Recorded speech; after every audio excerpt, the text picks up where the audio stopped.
ሰላም ወደ አድማጮቻችን ቸልሲን የሚመለከት እንግዲህ የሊቨርፑልን ጨዋታ ካየን በኋላ ስለ ቸልሲ ያወቅናቸው አምስት ነገሮች በሊቨርፑል ጨዋታ ላይ ጥሩ ብቃታቸውን ያሳዩ አምስት ተጫዋቾችን አንስተን ስለነሱ ምርጥ ብቃት እናነሳለን። እኛ ያላነሳ ነው ሰው ካለ ደግሞ እናንተ በአስተያየት መስጫችሁ ቦክስ ውስጥ አስቀምጡልን። ወደ አድማጮቻችን በቸልሲ በዘንድሮ ውድድር ዓመት ብቃት 2025 ካለ ወይም አዲሱ ዓመት ከገባ ከጥር ጀምሮ የቸልሲ ምርጡ ብቃት ነው ቢባል ማካበድ አይመስለኝም። ነገር ግን ያ ብቻ አይደለም።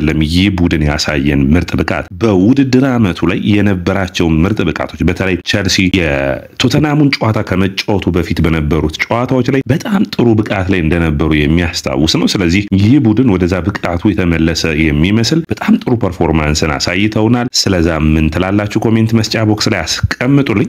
ከዛ ውጭ እንግዲህ ስለ ድምጼ ይቅርታ ጠይቃለሁ። ጉንፋን ትንሽ ስለዚህ ድምጹ ችግር ካለበት በጣም ይቅርታ ጠይቃለሁ ቀድሜ። ወደ አድማጮቻችን እንግዲህ ቸልሲ በጥሩ ብቃት በቸልሲ በውድድር ዓመቱ ላይ ምርጥ ብቃት ካሳየባቸው ጨዋታዎች ውስጥ እንግዲህ መጠቀስ የሚችሉት ሁለቱ የሊቨርፑል ጨዋታዎች ከሜዳው ውጭ የተሸነፈበት አንደኛው ነው። በሜዳው ያሸነፈው ከዛ ውጭ የቶተናሙ ጨዋታ በጣም አጓጊ የነበረው የአስቶን ቪላው ጨዋታ በውድድር ዓመቱ መነሳት የሚጠበቅባቸው ይመስለኛል። በጣም ጥሩ ፐርፎርማንስ ከአርሰናል ጋር ከማንቸስተር ሲቲ ጋር ያደረጋቸው ጨዋታዎችም ጠንካራ እንደነበሩ መነሳት የሚጠበቅባቸው ይሆናል። ነገር ግን በቸልሲ በዘንድሮ ውድድር ዓመት በቻምፒዮንስ ሊጉ ተሳትፎ ኮንፈረንስ ሊጉን የሚያሸንፍ ከሆነ ወሳኙ ጨዋታ ይህ ጨዋታ ነበር ብዬ ማንሳት የሚቻል ነው። ምክንያቱም ቸልሲዎች እምነት እንዲኖራቸው ያደረገ ጨዋታ ነው። ሊቨርፑልን በሙሉ ብልጫ ያለምንም ችግር ነው ያሸነፉት ማለት የሚቻል ነው። ሊቨርፑል በጨዋታው ላይ ተቸግሮ ነበር። በጣም ቸልሲ በጣም የተሻለ ቡድን እንደነበር በጨዋታው ላይ አሳይቷል። ይህ ማለት ደግሞ ለቀጣይ ዓመታቶች ቸልሲ በዝውውር መስኮቱ ላይ ያሉበትን ችግሮች የሚፈታ ከሆነ ለዋንጫ መፎካከር እንደሚያስችለው ተስፋ የሚሰጥ ጨዋታ ሆኖ ታይቶኛል። እናንተስ ምን ትላላችሁ? ቸልሲን እንግዲህ በሜዳቸው ቸልሲዎች እንግዲህ ሊቨርፑልን 3-1 አሸንፈዋል። በጣም ጥሩ ጨዋታ ነበር የተጫወቱት። ስለ ጨዋታው ያላችሁን አስተያየት አስቀምጡልኝ። እንግዲህ የመጀመሪያው የሚሆነው የቸልሲ የውድድር ዓመቱ ምርጡ ተጫዋች ሞሰስ ካይሴዶ ተብሎ ተመርጧል። ለኔ ትንሽ አስቸጋሪ የሆነብኝ የውድድር ዓመቱ የቸልሲ ምርጡ ተጫዋች ከኩኩሬላና ከካይሴዶ ያወጣም ብዬ አስብ ነበር። ፓልመር የሆነ ያክል ዝቅ ስላለ እንጂ ፓልመርም ከነዚህ ጋር የሚወያይ ነው። ነገር ግን ኩኩሬላን አለመስጠት ትንሽ አስቸግሮኝ ነበር። ነገር ግን ምንም ጥያቄ የለውም ካይሴዶም ስለሆነ ምንም ችግር የለውም። ካይሴዶ በጣም ዲፌንሲቭ የሆነ ቡድኑ በእያንዳንዱ ጨዋታዎች ውስጥ መፋለም የሚፈልግ ዩሮፓ ሊግ ነው ምንድን ነው አይልም። በጣም ወጥነት ያለው የአማካይ ተከላካይ ነው። በሚቀጥሉት ዓመታቶች ውስጥ ቸልሲ በአውሮፓ ቻምፒዮንስ ሊግ እንዲሁም ደግሞ ለፕሪሚየር ሊግ ዋንጫዎች ሲፎካከር ከነ ጆኖቢ ሚኬል ከነ ማካሌሌና ከነ ጎሎ ካንቴ በኋላ ያገኘው ሌላኛው የተከላካይ መስመሩን ሽፋን የሚሰጥ ተጫዋች ነው። በጣም የሚደነቅ ተጫዋች ሆኖ ነው ያገኙት። አጠቃላይ ይህ ተጫዋች ምን አይነት ብቃት አለው ካልን ደግሞ ስለ ወቅታዊ ብቃቱ ስናወራ በተለይ ደግሞ ይህ ኢንቨርትድ ራይት ባክ የሚሆንበት አጫዋወት እንግዲህ ኤንዞ ማሬስካ ጥሩ ታክቲካዊ ሂደቶች ውስጥ አንዱ ይህ ነው ማለት የሚቻል። እንዴት ኢንቨርትድ ዊንገር ሆኖ እንደሚያገለግል በምታዩበት ጊዜ አንደኛ ተፋላሚ ነው፣ በጣም ተፋላሚ ነው። መስመሮችን መሸፈን ይችላል። የቀኝ መስመሩን በሚገባ ሽፋን መስጠቱ ነው አንዱ። እንግዲህ በጨዋታው ላይ በሊቨርፑል ዘንድ በጣም በዘንድሮ ውድድር ዓመት ምርጥ ብቃት ነው ያሳየውን ኮዲ ጋክፖ ነው በዚህ መስመር ያሰለፈው። ኮዲ ጋክፖ በጨዋታው ላይ በሚገርም ሁኔታ ምንም አይነት ድሪብል አላሳካም። የካይሴዶ ብቃት ነው። እንግዲህ ካይሴዶ በጨዋታው ላይ 5 ኳሶችን ማጽዳት ችሏል። ከግራውንድ ዱዋል ወይም ደግሞ በመሬት ላይ አንድ ለአንድ ግንኙነቶችን 5ቱን አሸንፏል። ከ8ቱ ከ3ቱን ከአየር ላይ እንግዲህ ቁመቱ አጭር ቢሆንም ማሸነፍ ችሏል። ከዛ ውጭ ካይሴዶ ባልተለመደ መልኩ 95% የኳስ የማቃበል ንጻሬ ነበረው። 95% የተሳካ በጣም የሚገርም ነው። ከዛ ውጭ በአንድ አጋጣሚ ፖሉን የመታበት አጋጣሚ፣ ከዛ ውጭ ደግሞ ፔናልቲውን ያስገኘበት ከዚህ በፊት እንደምታስታውሱት በቶተናሙ ጨዋታ ተመሳሳይ እንደዚህ ፔናልቲ እንዲገኝ አድርጎ ነበር። በጣም ጥሩ ታይሚንግ ያለው አጫወት እንደሚጠቀም የሚያሳይ ነው። ስለ ካይሴዶ ረዘም ያለ ሌላ ፕሮግራም መስራት ይጠበቅብናል። ምክንያቱም የቸልሲ የዓመቱ ምርጥ ተጫዋች ተብሏል። ስለዚህ በዓመቱ ላይ ምን ብቃቶችን አሳየ የሚለውን ምንሰራ ይሆናል። ነገር ግን በዛም በሊቨርፑል ጨዋታ ላይ በጣም ጥሩ ብቃቱን ካሳዩ ተጫዋቾች ውስጥ አንዱ ነበር። ሁለተኛው ኖኒ ማድዌኬ ወደ አድማጮቻችን ስለዚህ ተጫዋች በሙሉ የውድድር ዓመቱ በጣም ብዙዎቻችሁ ስትናገሩ ነበር። ስለዚህ ልጅ አቅም ግን ምንም ጥያቄ የለውም። በፕሪሚየር ሊግ ላይ ካሉ የምርጥ የመስመር ተጫዋቾች ውስጥ አንዱ ነው።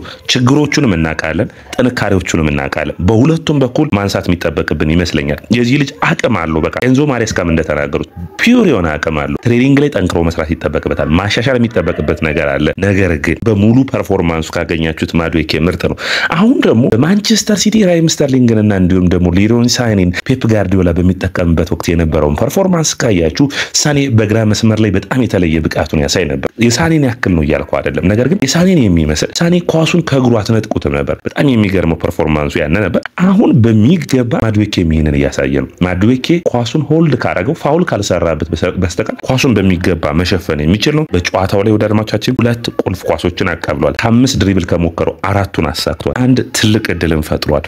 ከዛ ውጭ በጨዋታው ላይ 4.2 በዚህ ጨዋታ ብቻ ሳይሆን በሙሉ የውድድር ዓመቱ 4.2 በ90 ደቂቃ ፕሮግረስ ያደርጋል። ይህ ማለት ኦልሞስት በየጨዋታው 4 ኳሶችን ወደፊት ይወስዳል። ይህ ለመስመር ተጫዋች ወዳጆቻችን በጣም ትልቅ ቁጥር ነው። ከመስመር ተጫዋች በተለይ አጥቂ ሲሆን ወይም የመሃል አማካይ ሲሆን፣ ለመስመር ተጫዋች ግን ምክንያቱም የመስመር ተጫዋቹ ቀጥታ የሚያገኙ የግድ ድሪብል ማድረግ ይጠበቅበታል። ቦሉን ኬሪ አድርጎ ለመሄድ በጣም የሚገርም ነው። እንግዲህ በቦል ኬሪ ወይም ኳሱን ወደፊት ይዞ በመሄድ በጣም የሚደነቁት የፕሪሚየር ሊጉ ሰዎች አንዱ ማቲያስ ኩኛ ነው። በጣም ጥሩ የሚባል ቦል ኬሪ ያለው ተጫዋች ነው። ስለዚህ ማዱዌኬ ከነሱ ጋር ተፎካክሮ የተሻለ ብቃቱን እያሳየ ይገኛል። በኔ እይታ በቸልሲ አስፈሪው የመስመር ተጫዋች ከሳንቾና ከኔቶ ማዱዌኬ አይገመትም። በጣም ድሪብል ማድረግ ላይ በጣም ጥሩ ክህሎት ያለው ተጫዋች ሆኖ ይታየኛል። ለቸልሲ በሚቀጥሉት ጊዜያቶች በጣም አስፈላጊ ከሚባሉ ተጫዋቾች ውስጥ አንዱ ይሆናል ብዬ አስባለሁ። ነገር ግን እነዚህን ሁሉ ስናገር ደግሞ የማዱዌኬ አሁንም ዛሬም ሁሌም ማሻሻል የሚጠበቅባቸው 2 ነገሮች አሉ። አንደኛ በጣም ሰልፊሽ አይነት ባህሪ ያለው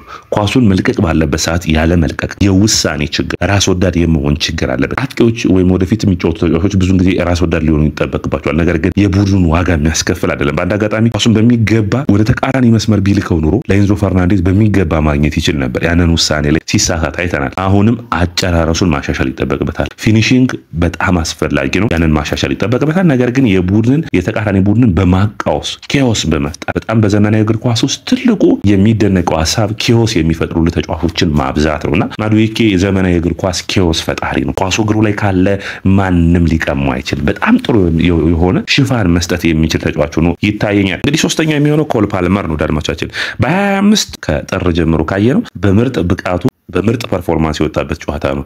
በጨዋታው ላይ ቁጥሮቹ ይናገራሉ። 4 ቁልፍ ኳሶችን አቀብሏል። ከ7 ረጃጅም ኳሶች 5 የተሳኩ ነበሩ። ከ3 ድሪብል የተሳካ ነበር። ከዛ ውጭ ፓልመር ባልተጠበቀ ሁኔታ በመከላከሉ ረገድ በጣም ጥሩ ነበር። ከ9 ኳሶች 7ቱን ግራውንድ ዋሎች አሸንፏል። 3 ኢንተርሴፕሽን አድርጓል። በጣም ጠንካራ ሰራተኛ እንደነበር በጨዋታው ላይ የሚያሳይ ነው። ስፔሶችን ለማግኘት ይሞክር ነበር። በሎ ብሎኮች መካከል ለመሮጥ ይሞክር ነበር። ትንሽ ሊቨርፑል ከፈት አድርጎ ነው የተጫወተው። ቸልሲ ቶሎ ጎል ማስቆጠሩን ተከትሎ ያ ማለት ወደ ኋላ ማፈግፈግን አልመረጡም ነበር። እንደዚህ ሲሆን ለፓልመር በጣም ነው የሚመቸው እንደዚህ አይነት አጫዋት።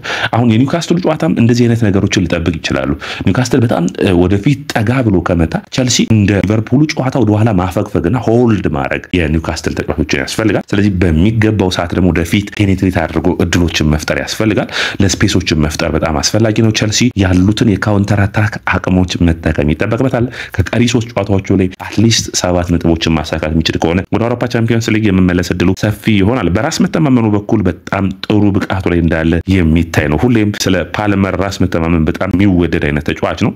ከዛ ውጭ ፖል የመታበት አጋጣሚ በጣም የሚገርም ነው። ዳርማቻችን የፓልመርን ምርጥ ብቃቶች የሚያስታውስ አይነት ነው። እንግዲህ በሚገባ ቺፕ አድርጎታል አሊሰንን። ግን ፖል መታበት ፔናልቲውን የመታበት ሀከም በትክክለኛው ምንም እንኳን አሊሰን ቢያየውም እንደዚህ አይነት ምርጥ ብቃቶች ትክክለኛውን ቦታውን አስይዞ ነው የመጣው። በጣም የሚደነቅ ነው። ወደ ጎል አስቆጣሪነቱ መመለሱ የሚያስፈልግ ነው። የመጀመሪያው ጎል ሲገኝ ላቪያ ለፓልመር ሲሰጠው ኳሱን ማለት ነው በሚገባ ከርቲስ ጆንሰን በሰውነቱ የሸፈነበት መንገድና ኳሱን ይዞ የወጣበት መንገድ በጣም አስደማሚ ነው። ከዚህ በፊት ፓልመር የሚታወቀው በእንደዚህ አይነት ተሳ ባለመደረጉ ነበርና በሚገባ ሽፋን አድርጎታል። በጣም የሚደነቅ ፐርፎርማንሱን አግኝቷል።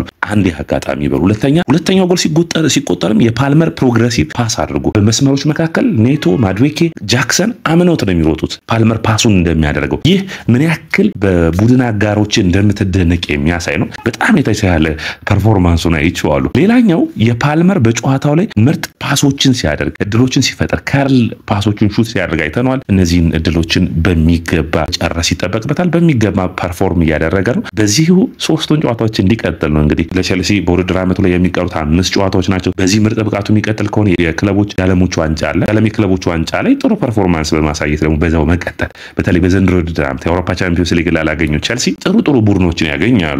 ሲቲን በተለይ በውድድሩ ላይ በጣም ብዙ የሚቆዩና ብዙ ጊዜያቶችን የሚያገኙ ከሆነ ስለዚህ ያንን ማስቀጠል የሚያስፈልግ ነው። በራስ መተማመናቸውን መመለስ የሚያስችል ነው። አራተኛው የሚሆነው የላቪያ ጉዳይ ነው። እንግዲህ አድማጮቻችን የላቪያ ጉዳይ በሚመለከት ቸልሲ አሁንም ቢሆን ይህንን ተጫዋች ለምን እንዳስፈረሙ የሚያሳይ ብቃቱ ነው አግኝቷለሁ። እንግዲህ ሊቨርፑል ደጋፊዎች በሚወጣበት መንገድ ሲቃወሙት ሊቨርፑልን ለምን አልመረጥክም የሚል ከባድ የሆነ ተቃውሞ ሲገጥመው ነበር። የቸልሲ ደጋፊዎች ደግሞ ሲያጨበጭቡለት ነበር። ያ ይበል የሚያሰኝ ነው። ላቪያ ካልተጎዳ በጣም ጥሩ የሚባል ነው። እንግዲህ አምና ወደ 45 ደቂቃ ነው የተጫወተው። ዘንድሮ ግን በጣም በጥሩ ፐርፎርማንስ ብዙ ጨዋታዎችን አይተናል። ይህ ለኤንዞ ማሬስካ ማድነቅ ይጠበቅብናል።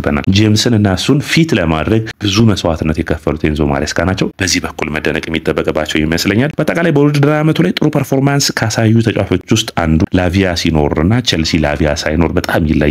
የጃክሰን እና ፓልመር የማጥቃት መስመሩ እንዳለ ሆኖ የላቪያ ግን የአማካይ መስመሩ በተለይ ከካይሴዶ ጋር ጥሩ ጥምረትን ፈጥሯል። ኤንዞ ፈርናንዴዝ እና ኮል ፓልመር ከፍ ብለው ነው በሱ ብቃት ላይ የምታዩት። በጣም የሚገርም ቁጥር ልንገራችሁ ደድማቻችን። በጨዋታው ላይ 100% የተሳካ ኳስ የማቃበል ንጻሬ ነበረው። አይገርምም? 100% በጨዋታው ላይ ምንም ኳስ አልተሳሳተም ሲያቃብል። ይህ ጥሩ ብቃቱ ነው። ፕረስ ሬዚስታንስ ነው። በምንም ታሪክ ፕረስ ልታደርገው አትችልም። ኳሱን በሚገባ ፕሮግረስ ማድረግ የሚያስችለው ነው። በጨዋታው ላይ እንግዲህ 5 ኳስ ሪከቨሪ አድርጓል። ሪከቨሪ ማለት ነው ቸልሲ ኳሱን ከተቀማ በኋላ በፍጥነት ኳሱን ቸልሲ እንዲቀሙ አድርጓል። 4 ዱዋሎችን አሸንፏል። 2 ፋውሎች ተሰርተውበት እንግዲህ ጥሩ የሚባል ነው። 2 ፋውሎችንም ሰርቷል። 2 ታክሎችን ወርዷል። 3 አጋጣሚዎችን ግን ለአንሳ በጣም የገረመኝ እንግዲህ በጨዋታው ላይ የምታስታውሱት ከሆነ አንደኛው የሚሆነው ሳላህን ኳሱን አስጣለና ወደ ቫንዳይክ ሲሄድ ቫንዳይክን መልሶ ለማስጣል የሄደበት ፍጥነት የመጀመሪያው ጎል ሲቆጠር ኳሱን እሱ ነው አስጥሎ ከሃርቪ ኤሊየት ወደ ፓልመር የላከው። በጣም አስደማሚ ነበር። ለቸልሲ ለዚህ ቡድን በጣም አስፈላጊ ተጫዋች ሆኖ ይታየኛል። በዚሁ እንዲቀጥል የሚያሰኝ ነው። በቃ የላቪያ ችግር አይጎዳ ብቻ ይመስለኛል። አምስተኛው የሚሆነው ኤንዞ ፈርናንዴዝ ነው። ኤንዞ ምንም ጥያቄ የለውም። ይህ ልጅ ከጨዋታ ወደ ጨዋታ ያየነው እየተሻሻለ ይገኛል። ከህዳር በኋላ የዚህ ቡድን ወጥ ብቃት ካላቸው ተጫዋቾች ውስጥ አንዱ ነው። እዚህ ቡድን ውስጥ ጥሩ ፐርፎርማንስ ካላቸው ተጫዋቾች ውስጥ አንዱ መነሳት የሚችል ነው። አንደኛ የ8 ቁጥር ሚናውን በጣም አሻሽሎታል። ቦክስ ቱ ቦክስ መሮጥ የሚችል ነው። 41 ጨዋታዎችን አድርጎ 7 ጎልና 13 አሲስቶችን ማድረግ የቻለ ነው። በጣም ጥሩ ፐርፎርማንስ ያለው ወሳኝ የሆነ ተጫዋች ነው ይታየኛል። ይህ ማለት እንግዲህ ኤንዞ ፈርናንዴዝ 20 የጎል ተሳትፎች ላይ ደርሷል በዚህ ውድድር ዓመት። አምና 5 የጎል ተሳትፎች ብቻ ነው በፕሪሚየር ሊግ የነበሩት። በዘንድሮ ውድድር ዓመት በፕሪሚየር ሊግ ብቻ እንግዲህ በጥሩ ፐርፎርማንስ ኦልሞስት 6 ጎልና 8 አሲስት ላይ ነው የደረሰው። 15 ላይ ደርሷል። ይህ በጣም የሚደንቅ ቁጥር ነው። ኤንዞ ፈርናንዴዝ በሚቀጥሉት ዓመታቶች ውስጥ በፕሪሚየር ሊጉ አይነኬ ከሚሆኑ አማካኞች ውስጥ አንዱ የሚሆን ይመስለኛል። በተለይ የማካሊስተር አይነት ሚና ሊኖረው ይችላል ብዬ ከማስባቸው አንዱ ነው። ምክንያቱም ማካሊስተር በጣም ፈጣንና ከኳስ ውጭ ጥሩ እንቅስቃሴ አለ። ከማካሊስተር ጋር ኤንዞ ፈርናንዴዝ ያለው ልዩነት ምንድነው ብትሉኝ፣ ከማካሊስተር የተሻለ በጣም በማጥቃቱ በኩል ጠንካራ ነው። ያ ጠንካራ በኩል ነው። ነገር ግን ትንሽ ከኳስ ውጭ ያለውን እንቅስቃሴ ማሻሻል ይጠበቅበታል። በዚህ ጨዋታም ለምሳሌ 2 ቁልፍ ኳሶችን አጣብሎ ነገር ግን 3 ድሪብል ተደርጓል። ይህንን ማሻሻል ከኳስ ውጭ ያለውን እንቅስቃሴ ማሻሻል ይጠበቅበታል። በወሳኝ ጨዋታዎች ላይ ነው ጎል የሚያስቆጥር። የኤንዞ ፈርናንዴዝ ጎሎች ቸልሲን 1-0 እንዲመራ የሚያደርጉ ከ2-1 እንዲመራ የሚያደርጉ በወሳኝ ሰዓቶች ላይ ነው ጎል የሚያስቆጥረው ወይም 1-0 መሪነቱን የሚያጠናክር 2-0 የሚያደርጉ ናቸው። በጣም ጥሩ የሚባል ነው። በትክክለኛ ቦታው በትክክለኛው ሰዓት ላይ የሚገኝ ተጫዋች ነው። እንዲሁም ብዙን ጊዜ አይታችሁ ከሆነ በጣም በዚህ የሚታወቀው በ8 ቁጥር ማሊያ ላይ ላምፓርድ ነው። ክራሽ ዘ ቦክስ የምትሉት ማለት አይደለ? ላምፓርድ ሳይጠበቅ ሳጥን ውስጥ ይገኛል፣ ኳሱን ይጨርሳል። ኤንዞ ፈርናንዴዝ በሚገባ ነው በአጨራረስ ሂደቱ በፍራንክ ላምፓርድ ደረጃ ያለ ጥሩ ፐርፎርማንስ አለው። ኤንዞ በሚቀጥሉት ዓመታቶች ውስጥ የቸልሲ ወሳኝ ተጫዋቹ ነው የሚቀጥል ይመስለኛል። ሰላም ወደ አድማጮቻችን፣ ይህ የስፖርት ነው። ላይክ፣ ሼር፣ ኮሜንት፣ ሰብስክራይብ ማድረጋችሁን አትርሱ። የናንተ ላይክ፣ ሼር፣ ኮሜንት፣ ሰብስክራይብ ብዙዎቹ ጋር እንድንደርስ ያግዘናል። በእናንተ እይታ በጨዋታው ላይ የተለየ ብቃት አለው የምትሉት ተጫዋቾች ደግሞ ኮሜንት መስጫ ቦክስ ላይ አስቀምጡልኝ።